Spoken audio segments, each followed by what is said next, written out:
ಕರ್ನಾಟಕದಲ್ಲಿ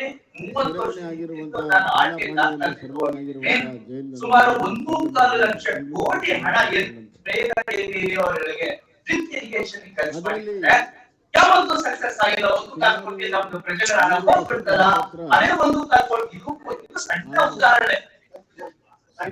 ಆ ರೀತಿ 75% ಹಣ ಇವತ್ತು ಭ್ರಷ್ಟಾಚಾರ ಜಗತ್ತಲ್ಲಿ ಏನಾಗುತ್ತೆ ಅಂತ ನೀವು ಯೋಚಿಸ್ತಾರೆ.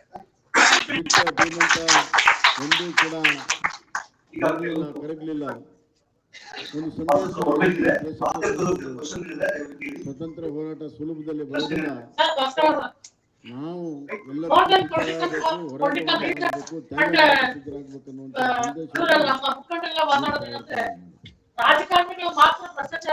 ಯಾಕೆ ಲೋಕಮಾನ್ಯ ತಿಲಕ್ ಬಗ್ಗೆ ನಾನು ಮಾತಾಡ್ತಾ ಇದ್ದೀನಿ ಅಂದ್ರೆ,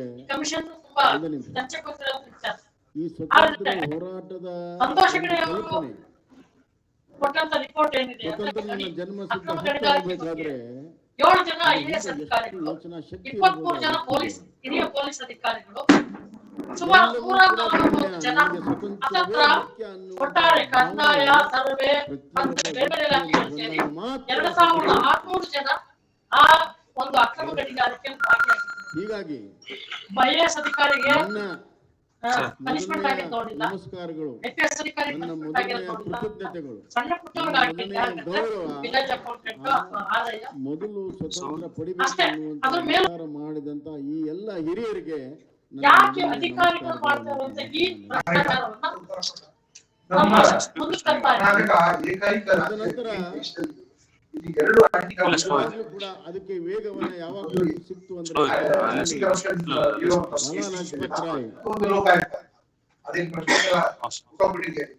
ಒಂದು ಚಳವಳಿ ಗಮನಕಾರಿಯಾಗಿ ಅವರನ್ನ ಲಾಠಿಯಿಂದ ಹೊಡೆದುಕೊಂಡು ನೀವು ಆಗಿರೋ ಅಪರಾಧ ಮಾಧ್ಯಮದಲ್ಲಿ ಬಿಟ್ಟರೆ ಅಲ್ಲಿಗೆ ಮುಗಿದೋಯ್ತು. ಅದಕ್ಕಿಂತ ಮುಂದೆ ತನಿಖೆ ಮುಕ್ತವಾಗಿ ದೋಷಾರೋಪಣ ಕೊಟ್ಟು ಸ್ಯಾಂಕ್ಷನ್ ಕೊಡೋದೇ ಇಲ್ಲ. ಯಾಕೆ ಕೊಡೋದಿಲ್ಲ? ಯಾಕೆಂದ್ರೆ ಕೊಡಕ್ ಹೋದ್ರೆ ಈ ಅಧಿಕಾರಿಗಳು ಬಾಯಿ ಬಿಟ್ರೆ ಇನ್ನೂ ಒಂದಿಷ್ಟು ಜನ ರಾಜಕಾರಣಿಗಳು ಒಳಗೆ ಹೋಗ್ತಾರೆ, ಅಲ್ಲಿಗೆ ಮಟ್ಟ ಆಗ್ತದೆ. ಚಂದ್ರಶೇಖರ್ ಅದಕ್ಕೆ ಪರಸ್ಪರ ಹೊಂದಾಣಿಕೆ. ಮತ್ತೆ ಇನ್ನೊಂದು ಹೇಳ್ತೀನಿ, ಯಾವ ಅಧಿಕಾರಿ ಕರ್ನಾಟಕದಲ್ಲಿ 4 ಲಕ್ಷ ಸರ್ಕಾರಿ ಅಧಿಕಾರಿಗಳು, ಯಾವ ಸರ್ಕಾರಿ ಅಧಿಕಾರಿಗಳು ಭ್ರಷ್ಟಾಚಾರ ಮಾಡಕ್ಕೆ ಧೈರ್ಯ ಇಲ್ಲ. ಎಲ್ಲೊಂದು ಕುಮ್ಮಕ್ಕಿಂದ ಆಮಿಷಕ್ಕೆ ಒಳಗಾಗಿ ಬೆಂಬಲದಿಂದಲೇ ಭ್ರಷ್ಟಾಚಾರ ಮಾಡ್ತಾರೆ. ಎರಡನೇದು ವರ್ಗಾವಣೆ. ಯಾಕ್ರಿ ನಾವು ಬರುವಾಗ ಸ್ಥಿತಿ ಚೆಕ್ ಮಾಡ್ಬೋದು. ಕರ್ನಾಟಕದ ಯಾವ ಭಾಗದಲ್ಲಿ ಕೂಡ ನಾವು ಕೆಲಸ ಮಾಡಿದ್ರೆ ಭ್ರಷ್ಟಾಚಾರ ವರ್ಗಾವಣೆ ಇದು ದೊಡ್ಡ 2 ಕಾಯಿಲೆ. ಇದರ ಫಲಾನುಭವಿಗಳು ರಾಜಕಾರಣಿಗಳು, ಇವರಿಂದಲೇ ಇದು ಸೃಷ್ಟಿಯಾಗಿ ಸೊ ಅಮಾಯಕರಾಗಿ 99.9% ಆಫ್ ದಿ ಗವರ್ನಮೆಂಟ್ ಆಫೀಸರ್ಸ್ ಇವರಿಗೆ ಆಮಿಷಕ್ಕೆ ಭಯಕ್ಕೆ, ಆಸೆಗೆ, ದುರಾಸೆಗೆ ಇತ್ಯಾದಿಗಳಿಂದಲೇ ರಾಜಕಾರಣಿಗಳು ಇವತ್ತು ರಾಜ್ಯ ಮಟ್ಟದಲ್ಲೇ ಅಲ್ಲ, ಜಿಲ್ಲಾ ಮಟ್ಟದಲ್ಲಿ, ತಾಲೂಕು ಮಟ್ಟದಲ್ಲಿ ಇವ್ರು ಹಿಡಿತದಲ್ಲಿ ಇವರೇನು ರಿವ್ಯೂ ಮಾಡ್ತೀನಿ. ಅದರಿಂದ ಈ ಪರ್ಸೆಂಟೇಜ್ ನಾವೆಲ್ಲ ಹೇಳ್ತಾ ಇರೋದು, ನೀವೆಲ್ಲ ಹೇಳ್ತಾ ಇರೋದು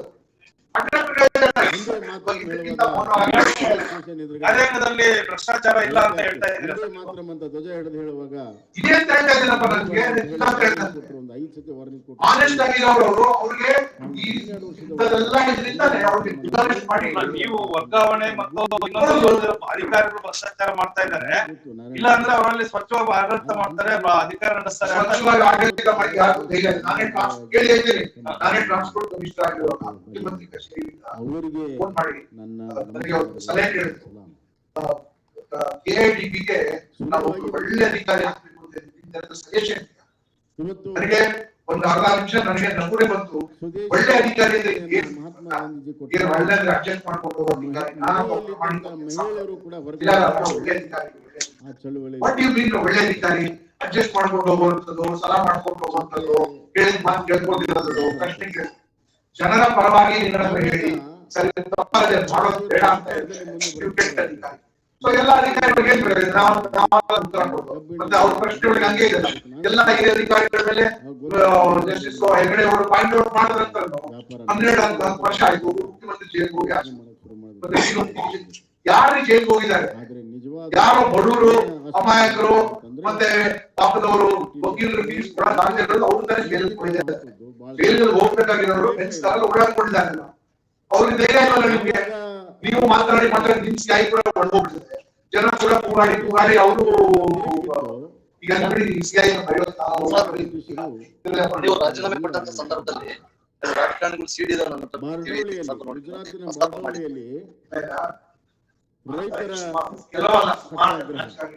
ಯಾವ ರೀತಿಯ ಕೆಲಸ ಮಾಡ್ತಾರೆ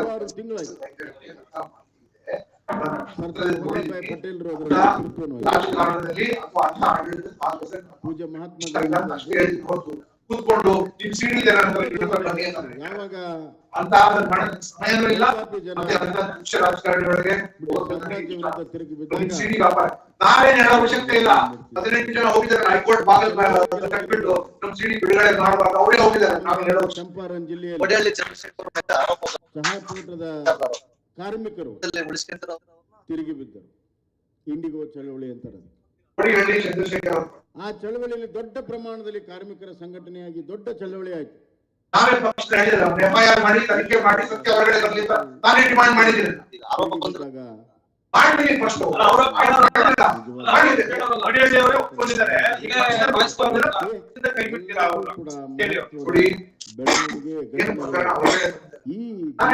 ನಾವೇ ಡಿಮಾಂಡ್ ಮಾಡಿದೀವಿ.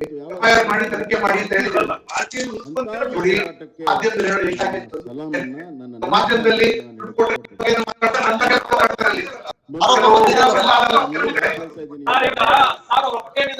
ಭಾರತ ದೇಶ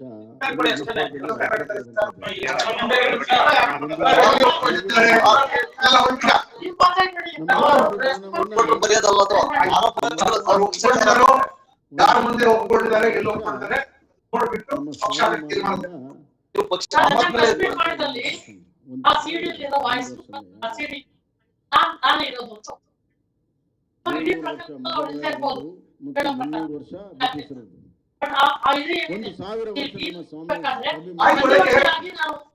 ಬಂದಿದೆ ಅಧ್ಯಕ್ಷರಿದ್ದಾರೆ, ಮಹಾನಾಯಕರಿದ್ದಾರೆ, ಸಮಯ ಕೊಡಿ ಅವ್ರಿಗೆ.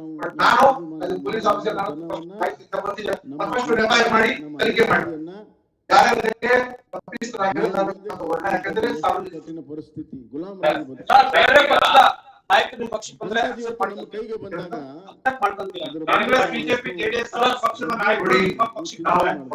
ದೇಶವನ್ನ ಅಲ್ಲದೆ ಒಂದು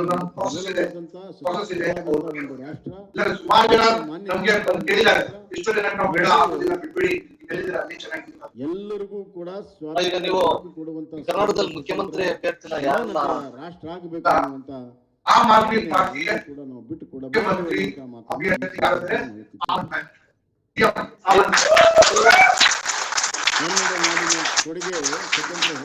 ನೀವು ಇದೇ ಪಕ್ಷದಲ್ಲಿ ಇರ್ತೀರ ಅಥವಾ ಬದಲಾದ ರಾಜ್ಯ ಸನ್ನಿವೇಶದಲ್ಲಿ ಪಕ್ಷ ಬದಲಾವಣೆ ಇದೆಯಾ? ಯಾಕಂದ್ರೆ ಈಗ ಯಾವ್ಯಾವ ಪಕ್ಷ ಪೊಲೀಸ್ ಅಧಿಕಾರಿಗಳು ಸೇರ್ಕೊಂಡಿದ್ದಾರೆ ಒಂದ್ ಕಡೆ ನೆಲೆ ನಿಲ್ತಾ ಇಲ್ಲ. ಅಲ್ಲ ಇರ್ತೀರಾ ಅಥವಾ ಬದಲಾದ್ರೆ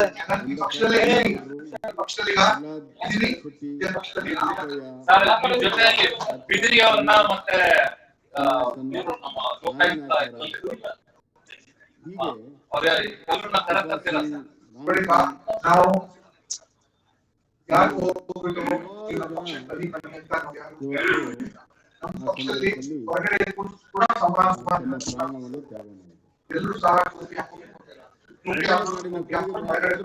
ಹೊರಗಡೆಯಿಂದ ಗಮನ ಕೊಡು. ಪೊಲೀಸ್ ಅಧಿಕಾರಿಗಳಿಗೆ ರಾಜಕಾರಣ ಗೊತ್ತಿಲ್ಲ. ಯಾವುದೇ ಪಕ್ಷದಲ್ಲಿ ಕೂಡ ಅವ್ರ ಅಧಿಕಾರ ಸಿಗಲ್ಲ.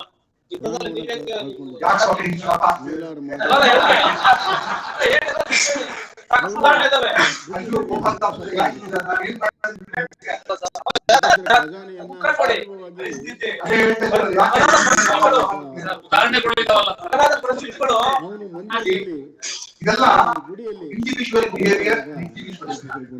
ಅವರೊಬ್ಬರು ಸಮಾನ ಅವ್ರದೇ ಅನುಭವ ಇದೆ, ನಂದೇ ಅನುಭವ ಇದೆ. ಯಾಕಂದ್ರೆ ಕೋಲಾರಲ್ಲಿ ಆಗಿರ್ಬೋದು, ಚಟ್ಟಬಿದ್ರಾಗಿರ್ಬೋದು, ಆಗಿರ್ಬೋದು, ಅವ್ರದ್ದು ವೈಯಕ್ತಿಕವಾದ ಆಮೇಲೆ ಸರ್ ತುಮಕೂರು ಜಿಲ್ಲೆಯಲ್ಲಿ ಕೆಲವು ಮಾಜಿ ಶಾಸಕರು ಮಾಜಿ ಸಂಸದರುಗಳೆಲ್ಲ ಭೇಟಿ ಮಾಡಿದ್ರು ಪಕ್ಷಕ್ಕೆ ಆಹ್ವಾನ ಮಾಡಕ್ಕೆ.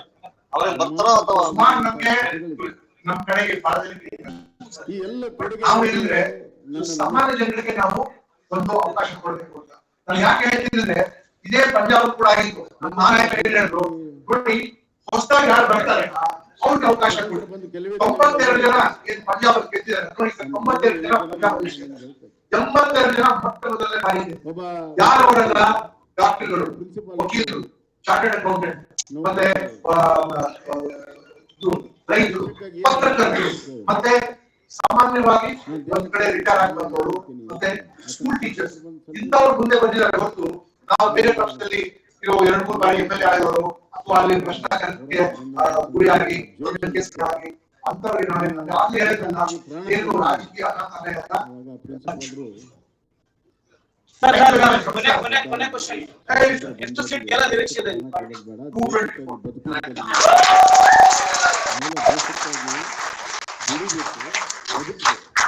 ದೇಶಕ್ಕಾಗಿ ಬದುಕಿಗಾಗಿ ದೇಶಕ್ಕಾಗಿ ಬದುಕಬೇಕು. ಸ್ವಾವಲಂಬನೆ ಆಗುವ ಮುಖಾಂತರ ಎಲ್ಲರೂ ಸ್ವಾವಲಂಬನೆ ಆಗುವ ಮುಖಾಂತರ ಸ್ವಾಭಿಮಾನಿಗಳಾಗಬೇಕು. ಸ್ವಾಭಿಮಾನಿಗಳ ಜನಸಂಖ್ಯೆ ಇರುವಂತ ರಾಷ್ಟ್ರ ಸ್ವಾಭಿಮಾನ. ಒಂದು ಕಾಲದಲ್ಲಿ ಆಹಾರಕ್ಕಾಗಿ ನಾವು ಬೇರೆ ದೇಶಗಳಿಗೆ ಕೈ ಇವತ್ತು ಬೇರೆ ದೇಶ ಸಂಕಷ್ಟದಲ್ಲಿದ್ದಾಗ ಆಹಾರ ಕೊಡುವಂತಹ ಪರಿಸ್ಥಿತಿ ನಮಗೆ ಯಾವ ದೇಶ ಆಹಾರದಲ್ಲಿ ಸ್ವಾವಲಂಬನೆ ಆಗ್ತದೆ ಅದು ಮಾತ್ರ ಸ್ವಾಭಿಮಾನ ದೇಶ ಆಗ್ತದೆ.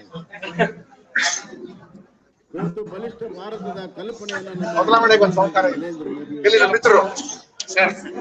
ಸ್ವತಂತ್ರ ಹೋರಾಟದ ಆಜಾದಿ ಅಮೃತ್ ಮಹೋತ್ಸವ ಕರೆ ಕೊಟ್ಟವರು. ನೀವು ಒಂದು ಯೂತ್ ಸ್ಕೀಮ್ ಕಟ್ಟಿದ್ದೀರಾ, ನೀವು ಯೂತ್ ಇದ್ದೀರಾ, ಇದರ ರಹಸ್ಯ ಏನು? ಹಲವಾರು ಯಾರು ಹೇಳಲ್ಲ. ಜನರ ಏಳಿಗೆಗಾಗಿ ಹಲವಾರು ಅಭಿವೃದ್ಧಿ ಕಾರ್ಯಕ್ರಮಗಳನ್ನು ಮಾಡಿ ಸರ್ ಡಾಕ್ಟರ್ ಮುರಳೀಧರ್ ಅಂತ ಬನ್ನಿ. ಮುಂದಿನ ಆಜಾದಿ ಕಾ ಅಮೃತ್ ಕಾಲ್ 25 ವರ್ಷ 100 ವರ್ಷ ಅಂದ್ರೆ 2047 25 ವರ್ಷ ಅಮೃತ ಕಾಲ ಅಂತ ಈ ದೇಶಕ್ಕೆ ಅಮೃತ ಕಾಲ ಬರ್ತಾ ಇದೆ. ಆಸ್ಪತ್ರೆ ಅಂತ ಕಟ್ಕೊಂಡು ಜೊತೆಗೆ ಈ ದೇಶದಲ್ಲಿ ಕೊಡೋರಿಗೆಲ್ಲ ಒಳ್ಳೆ ಸೇವೆ ಮಾಡ್ತಾ ಇದ್ದಾರೆ. ತುಂಬಾ ಒಳ್ಳೆ ಸೇವೆ ಇದೆ ಅನ್ನುವಂತ ಒಂದು ವಿಷನ್ ಅನ್ನ ಇಟ್ಕೊಂಡು ಅಮೃತ ಕಾಲ ಅನ್ನುವಂತ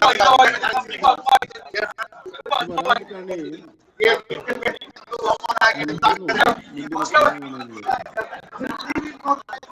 ಒಬ್ಬ ಮುತ್ಸದ್ದಿಯ ಕಣ್ಣು ಇವತ್ತು ನಮಗೆ ಒಬ್ಬ ಮುತ್ಸದ್ದಿ ಪ್ರಧಾನಿ ಸಿಕ್ಕಿದ್ದಾರೆ. ಮುಂದಿನ ನಾನಿದ್ದಾಗ ಏನೂ ಅಲ್ಲ, ನಾನು ಇಲ್ಲದ ಕಾರಣದಿಂದಲೂ ಕೂಡ ನಮ್ಮ ದೇಶ ನಮ್ಮ ನಾಡು ಬಲಿಷ್ಠವಾಗಬೇಕು. ಯಾವ ಜನ್ಮ ಭೂಮಿಯಲ್ಲಿ ನಾನು ಹುಟ್ಟಿದ್ದೇನೋ ಆ ಶ್ರೇಷ್ಠ ಆಗಬೇಕು ಸಿಕ್ಕಿದ್ದಾರೆ. ನಮ್ಮ ಬದುಕಿರುವಂತದ್ದು ತಾಯಿ ಗರ್ಭದಿಂದ ಭೂತಾಯಿ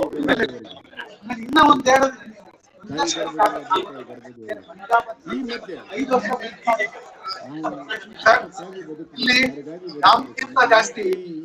ಮನುಷ್ಯ ಜನ್ಮ ಸಂಘಟನೆ ತಯಾರು ಮಾಡಿದ್ದಾಗಿದೆ, ಜನ ತಯಾರು ಮಾಡ್ತಾರೆ. ಗ್ರಾಮೀಣ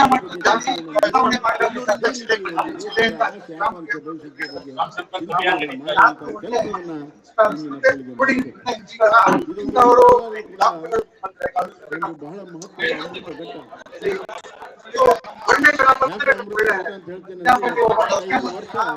ಮಾಡುವ